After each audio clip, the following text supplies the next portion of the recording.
Halo para Freakonomis dan pembelajar sejati dimanapun Anda berada. Selamat datang kembali di channel Alfariji, tempat kita menjelajahi ide-ide brilian yang mengubah cara kita memandang dunia. Saya Alfariji, dan hari ini kita akan menyelami sebuah buku yang akan menantang cara berpikir konvensional Anda, merangkul rasa ingin tahu, dan menghasilkan hasil yang luar biasa. Bersiaplah untuk sebuah buku, Think Like a Freak. Berpikir tidak biasa untuk hasil yang luar biasa, karya Stephen D. Levitt dan Stephen J. Dubner. Levitt dan Dubner, duo di balik buku Freakonomics yang memukau kembali dengan misi baru, yakni mengajarkan kita semua bagaimana berpikir seperti seorang freak, bukan seperti aneh dalam arti negatif, tetapi aneh dalam arti berani, kreatif, dan tidak takut menantang status quo. Mereka ingin menggunakan seperangkat otot berpikir yang berbeda tanpa rasa takut atau keuntungan, optimisme buta atau skeptisme suram.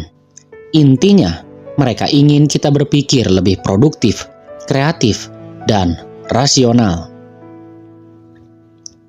Bab 1. Apa maksud berpikir seperti orang aneh? Mari kita mulai dengan sebuah pertanyaan. Siapa yang lebih mudah dibohongi dan dibodohi, anak-anak atau orang dewasa?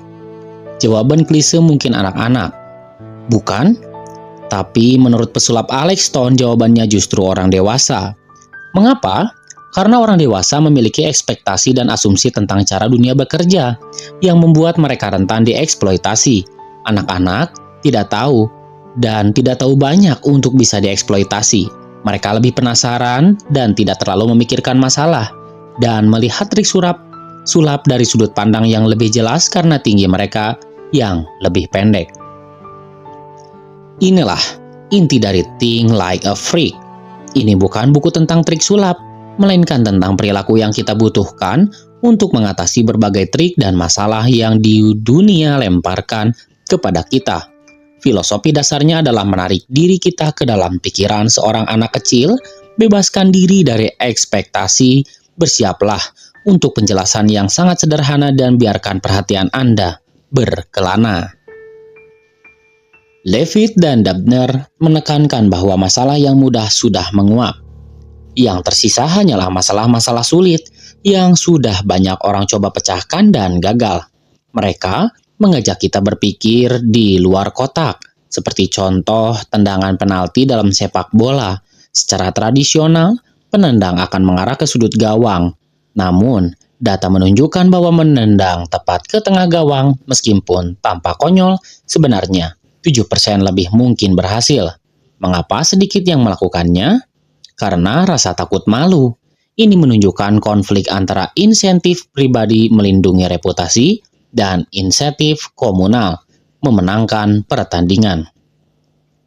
Buku ini hadir untuk menjawab pertanyaan-pertanyaan seperti itu, mengubur gagasan tentang cara berpikir yang benar atau salah.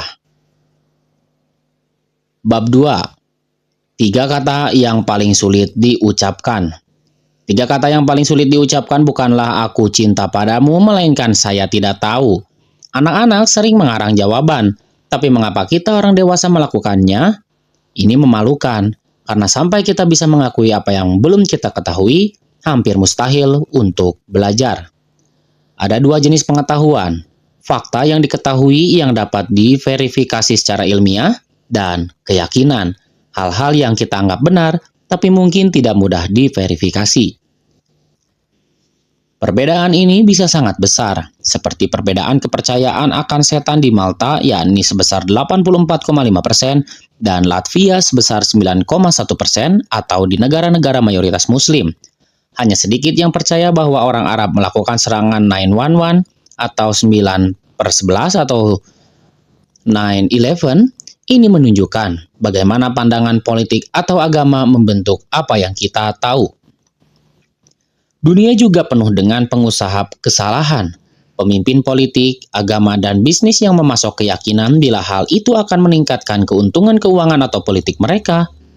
Maka kita sering berpura-pura tahu melebihi yang sebenarnya kita tahu, terutama dalam isu-isu kompleks yang memerlukan penilaian dan intuisi.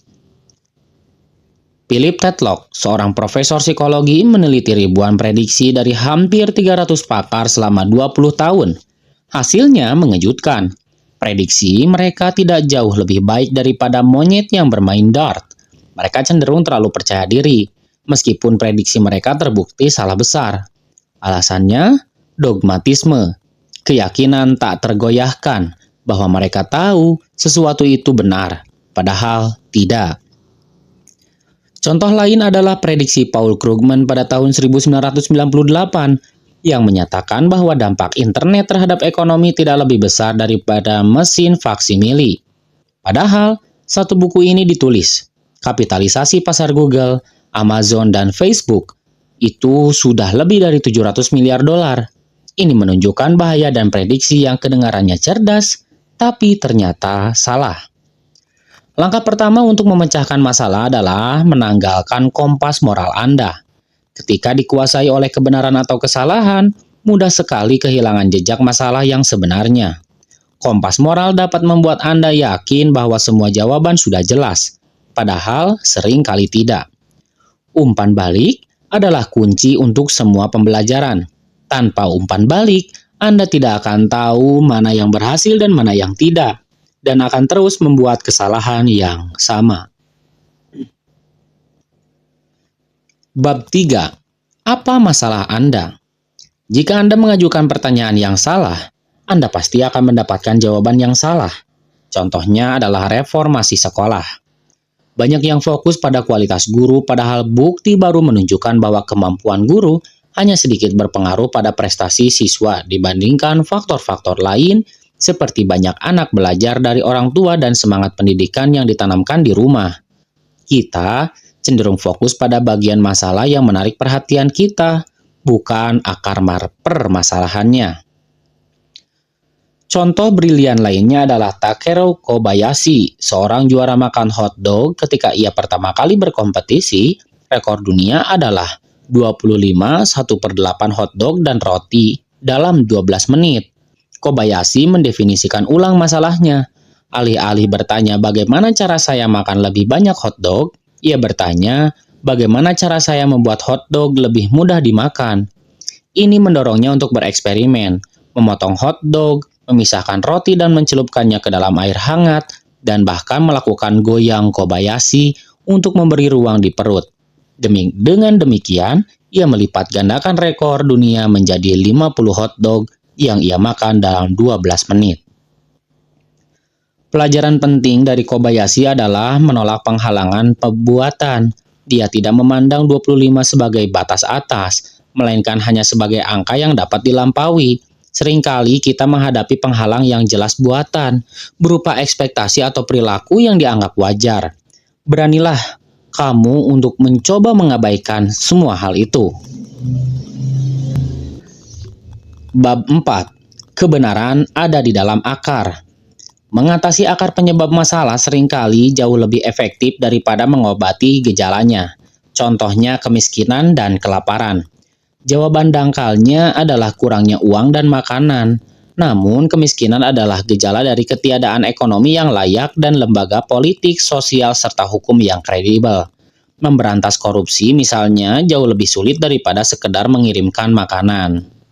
Dalam Freakonomics, Levitt dan Dubner membahas penurunan tingkat kejahatan di Amerika Serikat. Faktor-faktor seperti aturan kepemilikan senjata yang lebih ketat atau lonjakan ekonomi ternyata tidak berkontribusi signifikan. Sebaliknya, peningkatan jumlah polisi, jumlah orang di penjara, dan runtuhnya pasar kokain memang berpengaruh. Namun, akar penyebab sesungguhnya yang mereka temukan adalah legalisasi aborsi pada awal 1970-an, yang berarti lebih sedikit anak tidak diinginkan yang lahir dan tumbuh dalam situasi sulit yang meningkatkan kemungkinan kriminalitas. Ini adalah contoh di mana akar penyebab bisa jadi meresahkan dan menakutkan untuk dihadapi. Sejarah juga menunjukkan bagaimana akar penyebab dari berabad-abad lalu masih mempengaruhi perilaku kontemporer. Contohnya adalah perbedaan pendapatan di Jerman yang dapat dilacak kembali ke reformasi Protestan pada abad ke-16. Orang Protestan cenderung bekerja lebih lama, lebih mungkin menjadi pengusaha dan wanita Protestan lebih mungkin bekerja purna waktu. Ini adalah bukti nyata etos kerja Protestan. Kasus lain yang menarik adalah penemuan penyebab tukak lambung. Selama bertahun-tahun, kearifan konvensional menyatakan bahwa tukak lambung disebabkan oleh stres dan makanan pedas. Namun, Barry Marshall, seorang dokter muda Australia, membuktikan bahwa penyebabnya adalah bakteri. Helicobacter pylori. Dia bahkan menelan bakteri itu sendiri untuk membuktikannya. Penemuan ini yang awalnya ditolak keras oleh komunitas media, akhirnya memenangkan hadiah Nobel. Ini menunjukkan bagaimana dogma dan insentif industri obat antasida senilai miliaran dolar bisa menghambat penemuan kebenaran. Bahkan, kini para peneliti mulai menyelidiki bahwa usus manusia adalah rumah bagi ribuan jenis mikroba, dan di dalamnya mungkin terletak akar penyebab banyak penyakit manusia, bahkan obesitas dan penyakit mental. Dan yang lebih aneh lagi, beberapa dokter telah berhasil mengobati penyakit usus dengan transfusi bakteri usus sehat dari kotoran manusia, sebuah metode yang disebut transplantasi feses atau transfusion. Bab 5. Berpikir seperti anak-anak. Meskipun tidak sepenuhnya berarti bertingkah seperti anak-anak, memiliki mentalitas anak berusia 8 tahun bisa sangat bermanfaat dalam menciptakan ide dan pertanyaan. Anak-anak itu penasaran dan tidak memihak, tidak membawa prasangka yang sering menghalangi orang dewasa dalam melihat hal-hal sebagaimana adanya. Mereka tidak takut berbagi ide terliar mereka, bahkan yang aneh sekalipun. Penting untuk berpikir kecil. Masalah besar sudah dipikirkan tanpa henti oleh banyak orang pintar, dan kenyataan bahwa masalah itu masih ada berarti terlalu sulit untuk dipecahkan sepenuhnya. Dengan berpikir kecil, Anda dapat menemukan kemajuan yang lebih banyak dan lebih yakin dengan apa yang Anda bicarakan.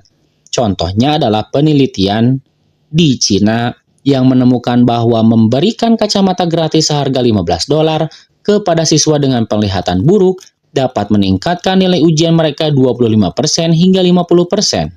Solusi sederhana yang terlewatkan jika kita hanya fokus berpikir besar. Jangan takut pada sesuatu yang sudah jelas. Banyak ide penelitian seperti hubungan aborsi kejahatan muncul dari pengamatan sederhana terhadap angka-angka yang jelas. Satu lagi, kunci berpikir seperti anak-anak. Orang aneh suka bersenang-senang. Jika Anda menyukai pekerjaan Anda akan melakukannya lagi, memikirkannya secara terus-menerus, dan mengungguli orang lain.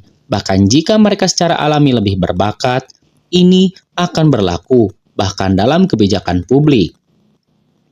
Contohnya adalah lotre tanpa kalah, di mana sebagian kecil bunga tabungan dikumpulkan dan dibayarkan sebagai hadiah, memungkinkan orang menabung sambil tetap merasakan kesenangan berjudi.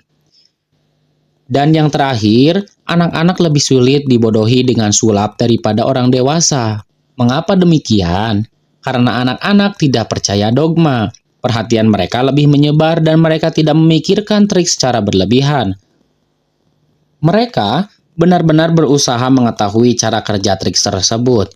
Karena itulah yang Anda lakukan dulu saat masih kecil, berusaha mencari tahu cara kerja dunia.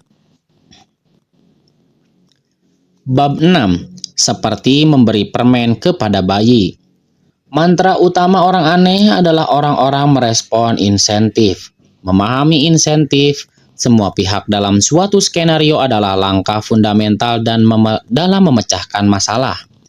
Namun, insentif tidak selalu mudah diketahui dan bisa menjadi bumerang. Contoh klasik adalah cerita Amanda. Seorang anak 3 tahun yang kembali ngompol setelah berhenti, ayahnya menawarkan sebungkus M&M setiap kali ia buang air di toilet. Ini bekerja sempurna selama 3 hari.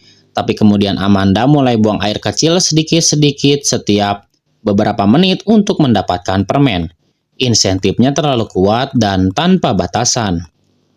Insentif keuangan juga bisa punya hasil yang tidak diinginkan. Contoh tragis di Cina, Seorang pengemudi van menabrak seorang gadis kecil berusia 2 tahun dan kemudian melindasnya lagi hingga tewas.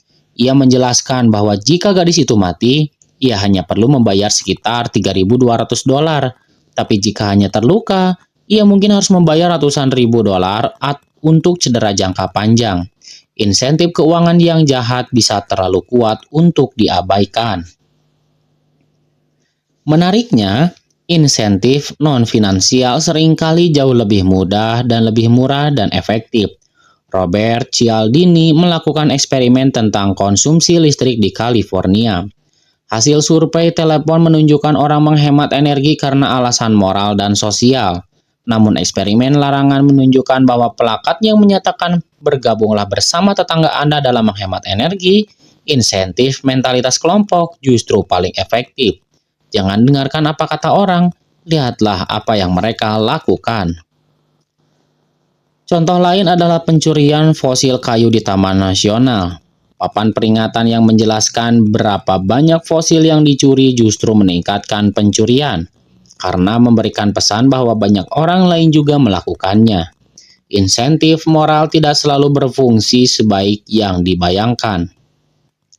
Kisah Brian Mullaney dan Smile Train adalah contoh radikal bagaimana insentif dapat dimanfaatkan untuk kebaikan yang lebih besar.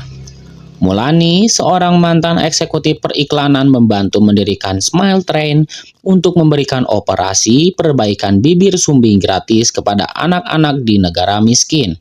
Ia memperkenalkan strategi sekali dan selesai kepada donatur.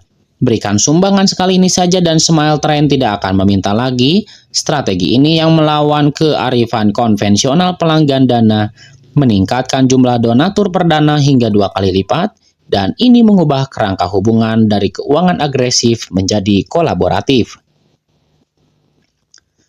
Namun, insentif juga bisa menjadi bumerang seperti efek kobra.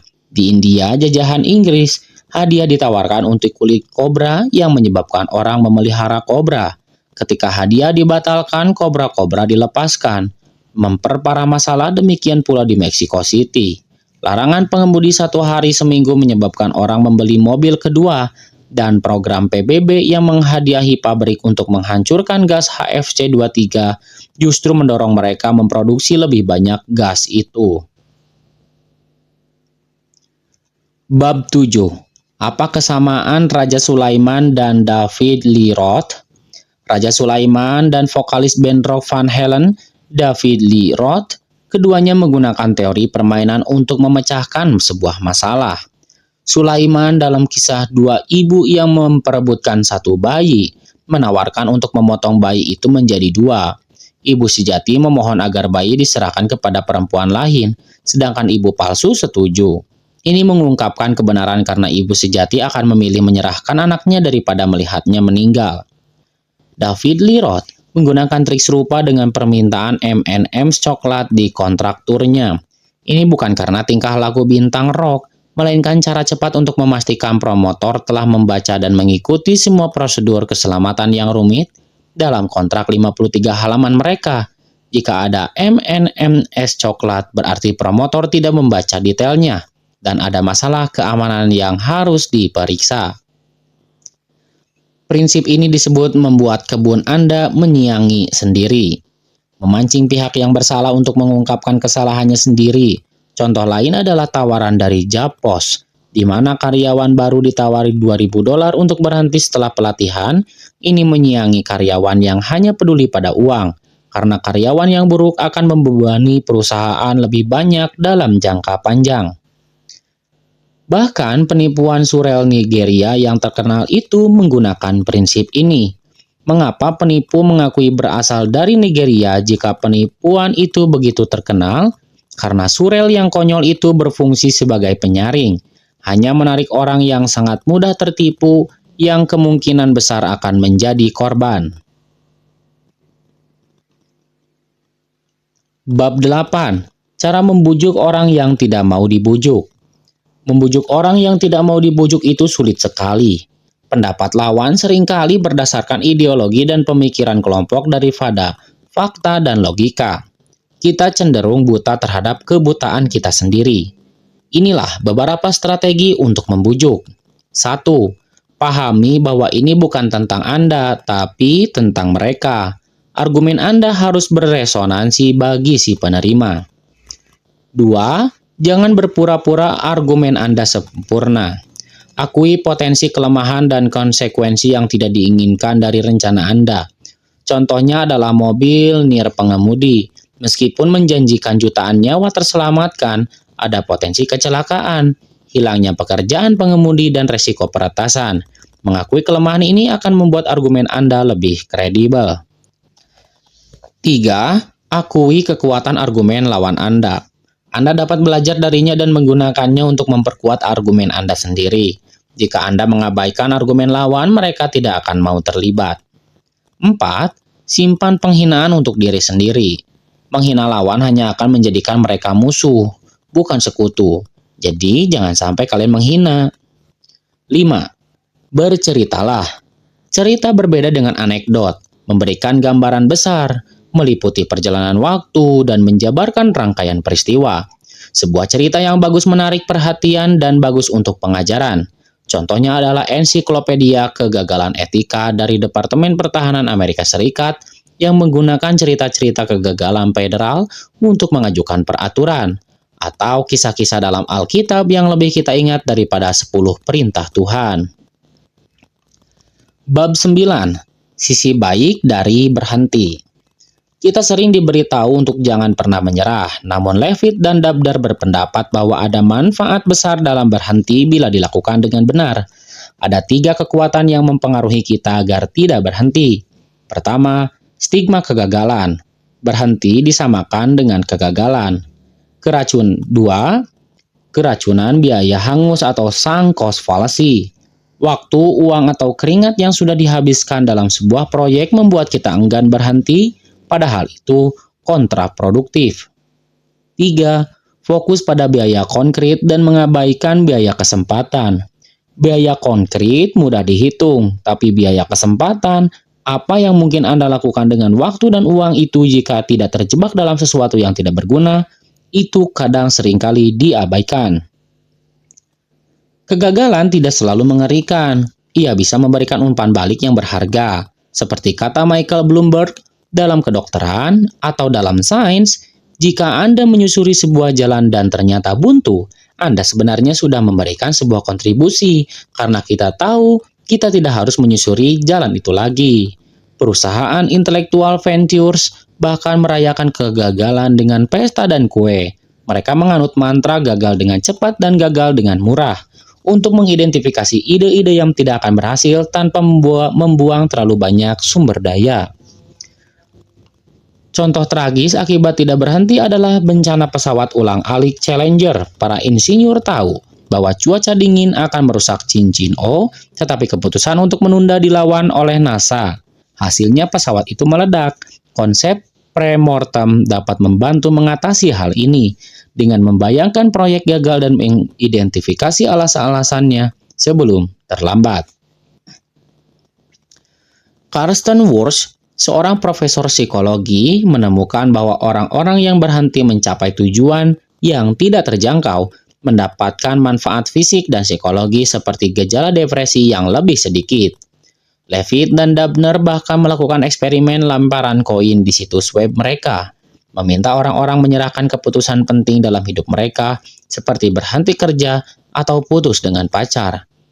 Pada lemparan koin digital, meskipun tampaknya konyol, 60% orang benar-benar mematuhi hasilnya.